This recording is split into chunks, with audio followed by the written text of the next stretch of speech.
Hello everyone, welcome back to my channel. तो यहाँ पे हम देखेंगे आज 30 दिसंबर के द हिंदू में हमें क्या क्या पढ़ना है। तो चलिए स्टार्ट करते हैं। Centre Assam sign peace pact with ULFA fraction. तो सेंटर और असम ने क्या कर लिया है, साइन कर लिया है यूएलएफए फ्रैक्शन। यहाँ पे थोड़ी चीज़ें देखेंगे। यूनियन होम मिनिस्ट्री ने क्या कहा है, यूनियन होम मिनिस्ट्री और असम गवर्नमेंट ने साइन कर लिया है MOU, मेमोरेंडम ऑफ सेटलमेंट।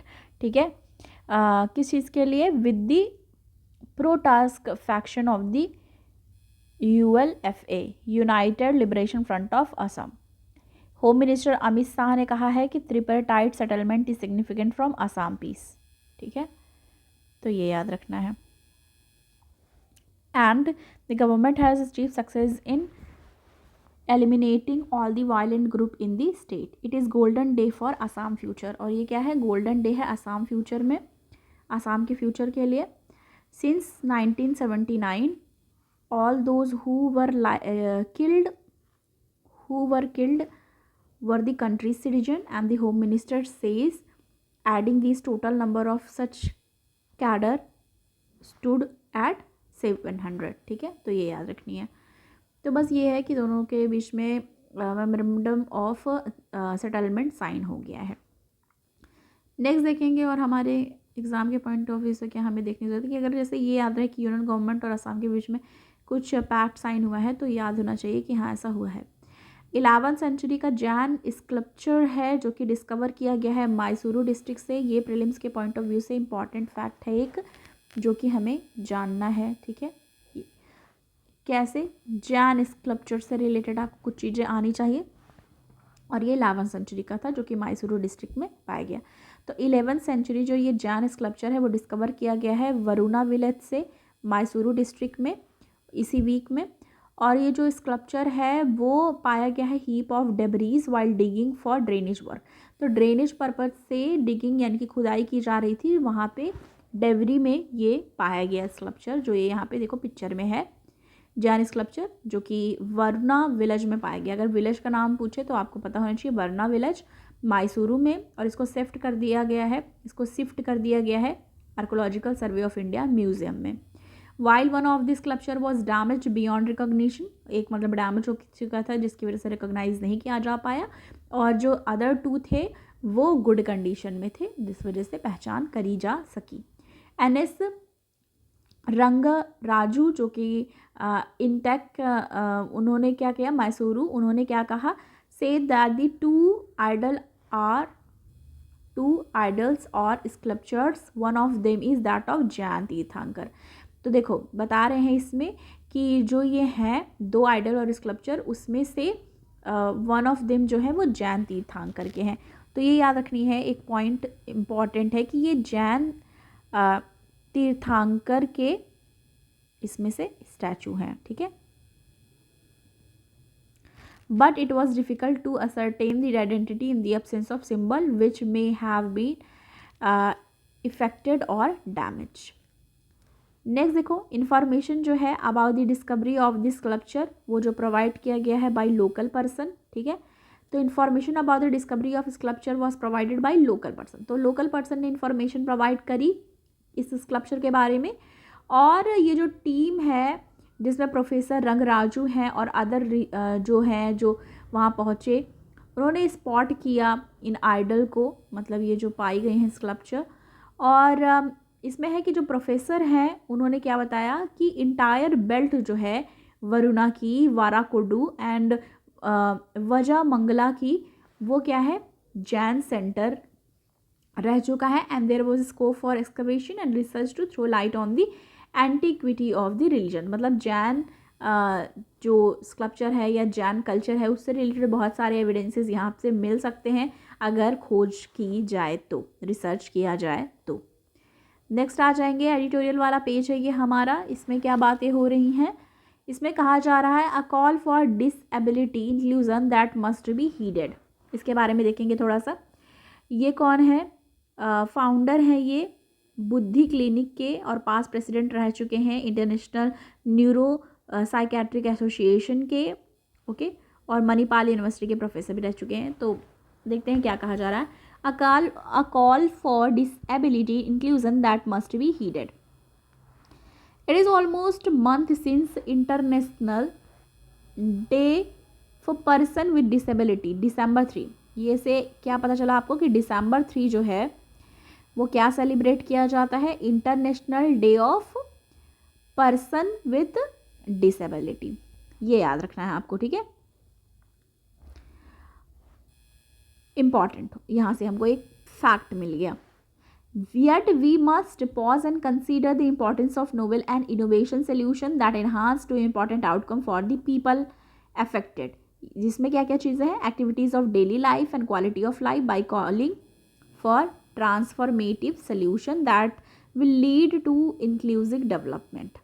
जिसमें न्यूरो साइकेट्री की बात की जाती है. अब न्यूरो साइकेट्रिक जो डिसऑर्डर है वो क्या है? यहाँ से इंपॉर्टेंट लाइन याद रखो कि neuro psychiatric disorder by definition अगर देखा जाए disabling and present themselves across the life span. These ranges from, इसमें क्या क्या प्रॉब्लम्स होती हैं? जैसे कि ऑटिज़म की प्रॉब्लम हो जाती है, attention deficit, hyper activity disorder. बच्चों में ये सारी चीज़ें कि वो सही से सुन नहीं पाते या बोलने की प्रॉब्लम हो जाती है, या फिर उनमें ये कह लो स्टैमरिंग की प्रॉब्लम हो जाती है, बहुत सारी प्रॉब्लम. इंटेलेक्चुअल डिसेबिलिटी मतलब वो एज तो उनकी बढ़ती है, उस हिसाब से उनका दिमाग नहीं बढ़ पाता है. और मेंटल हेल्थ कंडीशंस आ जाती हैं, जैसे एंजाइटी होता है उनको, ठीक है. Anxiety, depression, obsessive compulsive disorder, eating disorder, बहुत सारे बाइपोलर डिसऑर्डर. तो ये सब प्रॉब्लम्स वहाँ पे इनको फेस करने पड़ते हैं. और क्या क्या कहा जा रहा है? अल्जाइमर हो गया, डिमेंशिया हो गया, ठीक है. ये सारी चीज़ें देखने को मिलती हैं. रिवैम्प रिहैबिलिटेशन सर्विस क्या है? With such a large burden of people affected around the globe, it is rational to assume that rehabilitation need for plentiful. According to WHO, WHO के अकॉर्डिंग क्या कहा जा रहा है? WHO के अकॉर्डिंग क्या कहा जा रहा है देखेंगे. Global burden of disease study 2019 में कि 2.41 billion individual had condition that would benefit from rehabilitation. और इसमें कंट्रीब्यूट क्या करते हैं? 30 million years of living with disability है इसमें. This number had increased by 63% from 1990 to 2090. However with rehabilitation often being seen a disability specific service, ठीक है. तो ये याद रखनी है. With neurology and psychiatry being closely linked, ये दोनों क्या है? लिंक हैं. There is also need to encourage medical professionals, medical service provider, जिसमें गवर्नमेंट, प्राइवेट, नॉन प्रॉफिट ये सारे भी इंक्लूडेड हैं. तो बस इसी से रिलेटेड बात की गई है. नीड फॉर कोलैबोरेशन की ज़रूरत है. 2030 का एजेंडा किस चीज़ के लिए? For sustainable development, to leave no one behind, assume importance. तो अगर इस तरीके की चीज़ें आती हैं तो आप कंक्लूजन में डाल सकते हो, ठीक है. कि जैसे क्या कहा जा रहा है कि बिलियन पीपल हैं जिनको डिसेबिलिटी है. वर्ल्ड वाइड देखा जाए 80% डेवलपिंग कंट्रीज़ में ऐसी प्रॉब्लम देखने को मिलती है, डिसेबिलिटी की प्रॉब्लम. और UN ने क्या कहा है? ये लाइन याद रखनी है. UN's call for disability inclusion जो है वो क्या है? Being central to the promise of 2030 agenda. 2030 agenda है उसके लिए इंपॉर्टेंट है. पीपल इन वनरेबल सिचुएशन जैसे कि person with disability are most excluded and left behind, especially times of crisis was apparent during the COVID-19 pandemic. जिसमें क्या क्या है? crucial for government, public and private sector collaborate and find innovative solution and with person with disability to make world more accessible with and equitable place. तो ये सारी चीज़ें इसमें बात की गई हैं. पोस्ट कोविड, हेलुसिनेशन, क्या क्या प्रॉब्लम्स हैं डिसेबिलिटी की वो यहाँ पे. और जहाँ जहाँ मेन है वहाँ पे हमने क्या करा है? स्टार पुट कर दिया है इसके लिए कि वो पॉइंट थोड़ा सा हमें ध्यान देना है. देखो यहाँ पे क्या कहा जा रहा है? ISRO all set to launch XPoSat 10 other payload on Jan 1. Important, ये भी प्री के साइंस एंड टेक का है ये, ओके. क्या कहा जा रहा है कि इंडियन स्पेस रिसर्च ऑर्गेनाइजेशन यानी कि इसरो जो है वो क्या करने वाली है? Following a landmark 2023 will ring in the new year with the launch of क्या? PSLV C58 X-ray ठीक है। पोलर इमेज सैटेलाइट एक्सपोसैट, ये लाइन याद रखनी है ना एक्सपोसैट के बारे में। इसको क्या करने वाली है, ये मिशन को लॉन्च करने वाली है जनवरी 1 को, यानी कि जनवरी 1 को, न्यू ईयर के दिन। The PSLV will launch XPoSat along with 10 more payloads. ठीक है, तो ये किसके साथ लॉन्च करेंगे, 10 और पेलोड के साथ। And rocket is scheduled to lift off 9:10 AM from Satish Dhawan space centre in Sriharikota for orbital experiments. ISRO PSLV C58 mission जो लॉन्च कर रही है एक्सपोसैट सैटेलाइट, जिसमें क्या कहा जा रहा है कि PS4 stage will be restarted twice to reduce the orbit into 350 kilometre circular orbit, maintain 3 axis stabilized mode for orbital platform experiment। तो ये है XPoSat first dedicated scientific satellite है इसरो का, carry out research in space based polarisation measurement and x ray emission. ठीक है, तो ये है, ये कैरी करता है 2 पेलोड्स को, कैरी 2 पेलोड्स। पहला पोलिक्स, जिसमें क्या है, polarimeter instruments in X ray and XSPECT X ray spectroscopy and timing. POLIX जो है वो डेवलप कराया गया किसके द्वारा, developed by Raman research institute.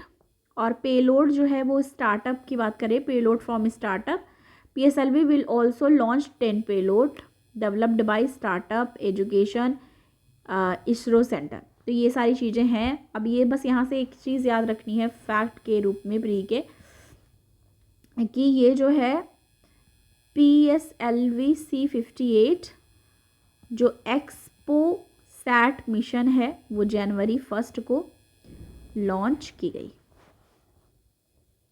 जाएगी। ठीक है, 1 जनवरी न्यू ईयर के दिन की जाएगी। आगे आ जाएंगे, साइंस का पेज देखेंगे आर्टवर्क नहीं, आज शायद साइंस का पेज ऐड नहीं हुआ है, तो बस इतना ही था, आज बहुत कम है।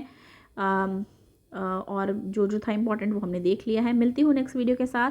आई होप कि आपको वीडियो पसंद आई हो, अगर पसंद आए तो लाइक करें, शेयर करें और चैनल पे नए हैं सब्सक्राइब करना ना भूलें। मिलती हूँ नेक्स्ट वीडियो के साथ। Thanks for watching.